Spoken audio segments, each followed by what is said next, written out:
Olá, boa vida, né? Já que a gente não pode falar bom dia, boa tarde, boa noite, mas boa vida, né? Hoje nós vamos para a aula sobre congruência, intenção positiva e reestruturação em 6 passos e adjetivos caracterológicos. Na verdade, todos esses assuntos, eles são relativos à reestruturação em 6 passos, ok?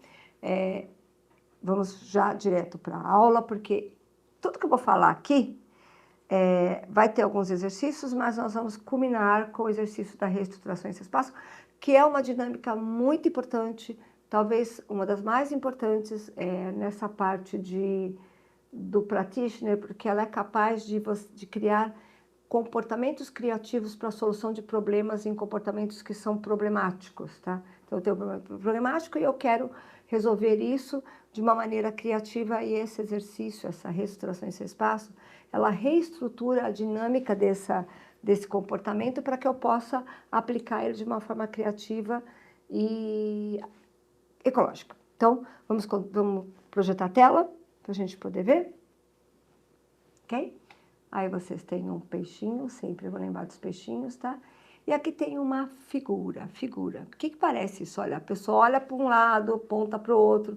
Essa figura não está congruente. O que é a congruência? Você olha uma pessoa, a pessoa está falando A e o corpo está falando B. O corpo da pessoa está falando que está feliz e ela está com aquela cara triste. A pessoa está com aquela cara feliz e parece que o ombro está caído, assim, a gente entra em rapport com a pessoa, parece que dá até uma dor no corpo.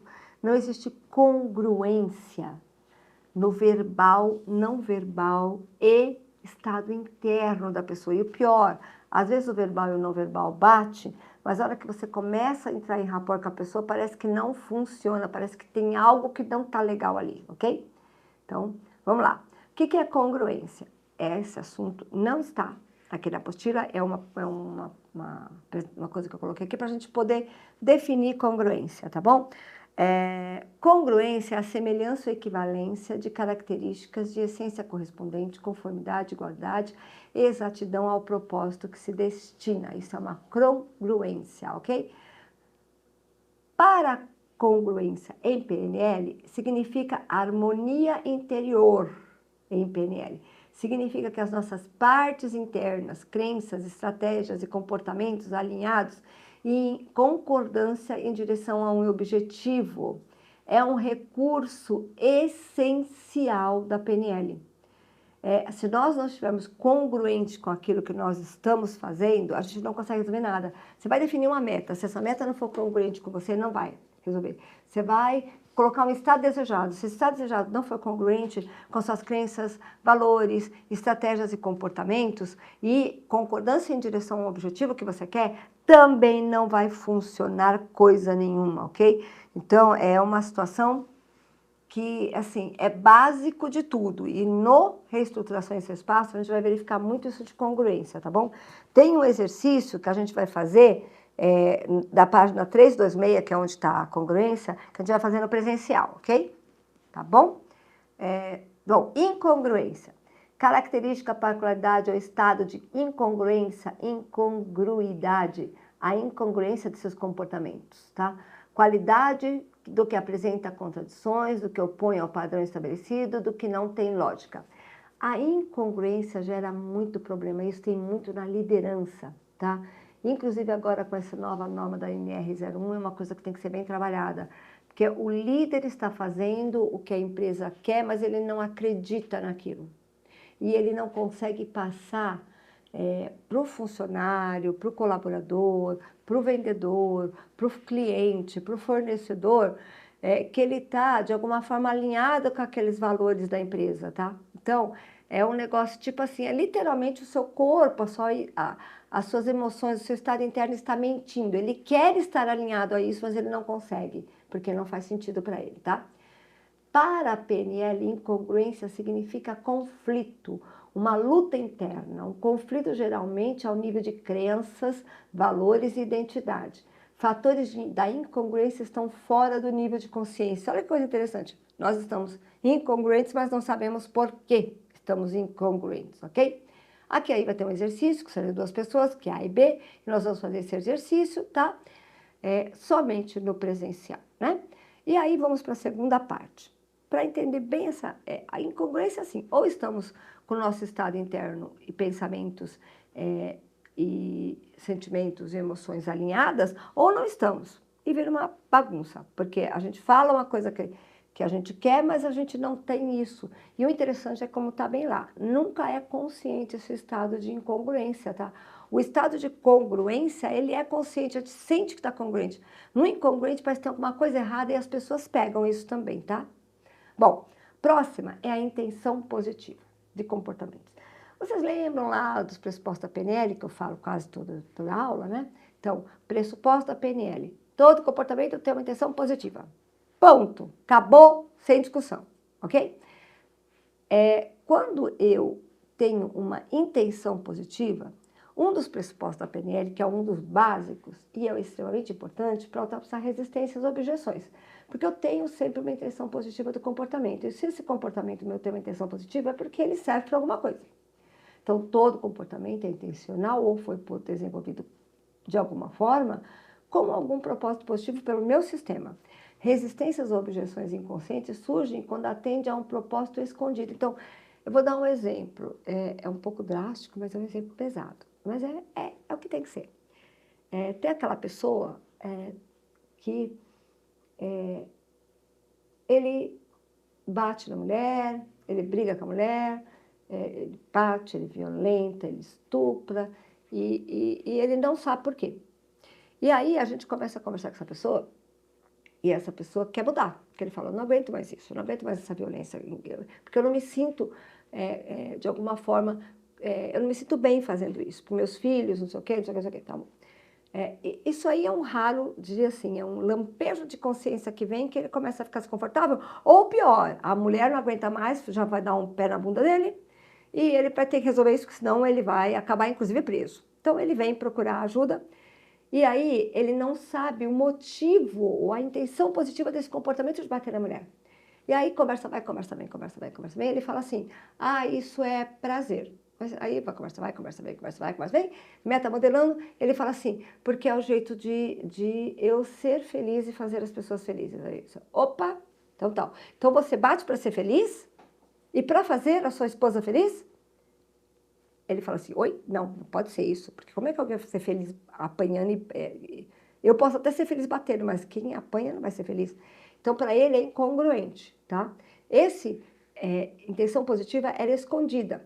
Aí a gente continua conversando, aí ele de repente faz ali um reimprinting ou alguma coisa do gênero e descobre que a intenção positiva desse comportamento está relacionada ao fato dele ter visto o pai bater na mãe e o pai ficar feliz por bater na mãe. E a mãe, como não tinha nem muitas opções, fingia que estava tudo bem. Então ele aprendeu isso. Quando o sistema dá uma nova alternativa que seja para ficar feliz sem bater, o sistema vai assumir essa alternativa e vai resolver. Se a reestruturação em 6 passos não resolver, porque a reestruturação em 6 passos é para comportamentos, mas tiver ali um fundo de crença, de identidade, aí a gente vai ter que trabalhar o reimprinting. O reimprinting é uma dinâmica lá do Master, e é uma das últimas do Master, tá? E aí, sinto muito, mas eu vivo falando para vocês, só o Master salva mesmo.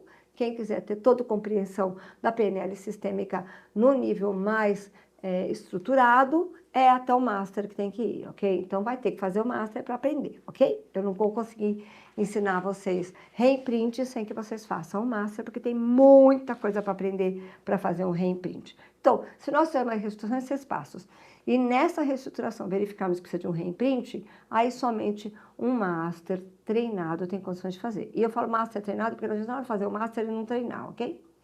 Vamos lá. O próximo aqui o que é uma objeção? Objeção não é desejável ser bem-sucedido, pode ser para evitar o fracasso ou ainda ter um medo que o sucesso afaste as pessoas. Aqui eu coloquei um exemplo, ó. Eu não coloquei o exemplo aqui, ó. É uma pessoa que quer ser bem-sucedida e não consegue, tá? Então ele vem aqui, ó. Não é desejável ser bem-sucedido porque se for bem-sucedido, né, Ele pode evitar o fracasso ou ainda ter um medo que o sucesso afaste as pessoas do impacto desejado desse sucesso. Então aí, ele não sabe por que ele não consegue sucesso, mas é porque ele não quer fracassar, porque ele acha que o fracasso é possível, ou ele tem medo de que o sucesso espante as pessoas da vida dele. Outro aqui, ó, amigos verdadeiros são raros. Pode ser para se proteger de sofrimento por uma amizade que acabe, ou para evitar um sofrimento mesmo, entendeu? Então, ele nunca vai ser um amigo, realmente amigos verdadeiro, porque ele tem medo de que sofrer por essa amizade. Isso são intenções positivas, tá?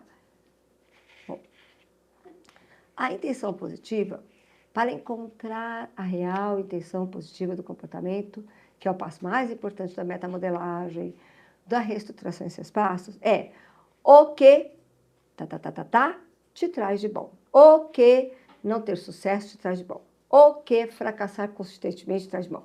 O que não conseguir emagrecer te traz de bom. O que ser gordo te traz de bom. O que falir uma empresa atrás da outra te traz de bom. Tá? Só que aí vocês vão aprender uma coisa de partes.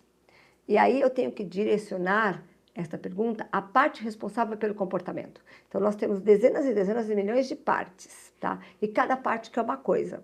Milhares e milhares de fatiminhas aqui dentro, cada uma quer uma coisa. Por isso que às vezes eu quero fazer uma coisa e não quero fazer uma coisa. Parece assim, a gente fica naquela indecisão eterna, tá? É porque tem uma parte que quer, outra parte que não quer. Então, ou muitas vezes muitas partes querem, outras muitas partes não querem. Então, é importante eu achar qual é a parte que é responsável por aquele comportamento e me direcionar a essa parte, o que te traz de bom, aquilo, tá? E vai repetindo até a pessoa falar, tá? Muitas vezes a resposta vem nada, não sei, como é que posso ter alguma coisa de bom? E aí fica e você tem que continuar metamodelando até a pessoa falar o que te traz de bom, ok? A boa intenção, a intenção positiva se todos fazemos o melhor que podemos, dados os recursos que temos, então fazemos a melhor escolha sempre, dadas o nosso modelo de mundo e dada a nossa capacidade. E assim a nossa melhor escolha. Ampliar a nossa caixa de ferramentas, o nosso mapa de mundo, traz novas escolhas para atingir a verdadeira intenção positiva escondida. Então eu tenho uma intenção positiva e um comportamento para aquela intenção positiva. Eu amplio meu mapa de mundo, vou ter vários comportamentos para atingir essa intenção positiva, ok? Bom, eu pressuponho que todo comportamento, incluindo resistências e crenças limitantes, é intencionado positivamente. Qualquer comportamento é intencionado positivamente, mesmo aquele que faz mal para outra pessoa. Eu posso ter um comportamento, aquela pessoa que mata a outra, ele não está matando o outro, a não ser que ele seja um psicopata, ele não está matando o outro para matar o outro, ele está matando o outro para se sentir bem, tá? Ou para conseguir alguma coisa para ele mesmo. Quando ele descobre qual é essa intenção positiva, ele para de fazer. Separar os aspectos negativos do comportamento da intenção positiva por detrás dele. De novo, outro pressuposto. A pessoa não é o comportamento dela, ela tem comportamentos, ok? Identificar e responder à intenção positiva da pessoa resistente ao problema direto para a parte que é responsável, ok? Oferecer outras escolhas de comportamentos à pessoa para o alcance da mesma intenção positiva. Isso é a reestruturação em 6 passos. Então, eu transformo o significado colocando em um quadro de contextos diferentes do que estava sendo percebido anteriormente. Tem um comportamento problemático separado da intenção positiva, do programa interno que roda esse comportamento, da parte que é responsável pelo comportamento. E eu faço uma comunicação com a parte responsável pelo comportamento através do comportamento problemático. A parte criativa da pessoa, uma parte da consciência da pessoa está associada ao estado criativo. E aqui eu tenho um desenho disso. Parece tão difícil, mas não é, tá? Então, aqui, ó, eu vou pegar a parte responsável do comportamento problemático do problema. Eu vou descobrir qual é a intenção positiva através de metamodelagem, que eu vou descobrir qual é a estrutura profunda da intenção positiva. Eu vou pegar esse sintoma, tá? E eu vou pedir para o sistema me trazer comportamentos alternativos criativos que tragam novos resultados, mas que mantenham a intenção positiva com resultados favoráveis. Então, a reestruturação em 6 passos implica em adicionar pelo menos 3 novas escolhas que satisfaçam a intenção positiva, mas que não tenham consequências negativas nos resultados. Aí tem mais um desenho aqui para vocês entenderem. Ó. Eu vou pegar, primeira coisa, comportamento problemático, sensação problemática. Eu vou buscar a parte responsável por esse comportamento e depois eu vou buscar a intenção positiva dessa parte. Eu vou pedir, depois que metamodelar, certo? Você vai ter muita metamodelagem para descobrir isso. Eu vou buscar a parte criativa ou partes criativas. Vou ter alternativa 1, 2 ou 3, no mínimo. Pode ter muito mais, tá? E aí, o que eu vou fazer? Eu vou verificar se essa parte responsável aqui assume a responsabilidade para criar novos comportamentos, tá? Assumiu, eu vou verificar se existem objeções ou alguma coisa do outro gênero. Não tem, assumo. Tem objeções, volto lá para a parte criativa para ter mais comportamentos, ok? Bom, eu vou falar um pouco de adjetivos caracterológicos, porque ele aparece muito nessa parte da reestruturação em 6 passos. Tá? São palavras que codificam as características fundamentais de um relacionamento. Então, muitas vezes nós estamos falando nessa reestruturação em 6 passos e de um comportamento de alguém que incomoda, me incomoda, eu fico assim por causa de alguém. Então, muitas vezes nós apontamos o dedo para a pessoa e falamos assim, olha, a definição de um lado da relação implica necessariamente do outro lado da relação. Vemos, ouvimos e sentimos o mundo não como ele é, mas como somos. Para que haja uma vítima, tem que existir um agressor. Para que haja um defensivo, tem que existir algum tipo de agressão. E nós usamos isso muito na parte da ressignificação em 6 passos, tá? Então, aqui tem um exercício que a gente vai fazer, tá bom? E é um exercício simples que a gente vai fazer no presencial. Hoje nós fomos, então, da página... Ai, meu pai! Da página 326 até a página 334. E temos aqui 3 exercícios para serem feitos no presencial, ok? Até a próxima aula.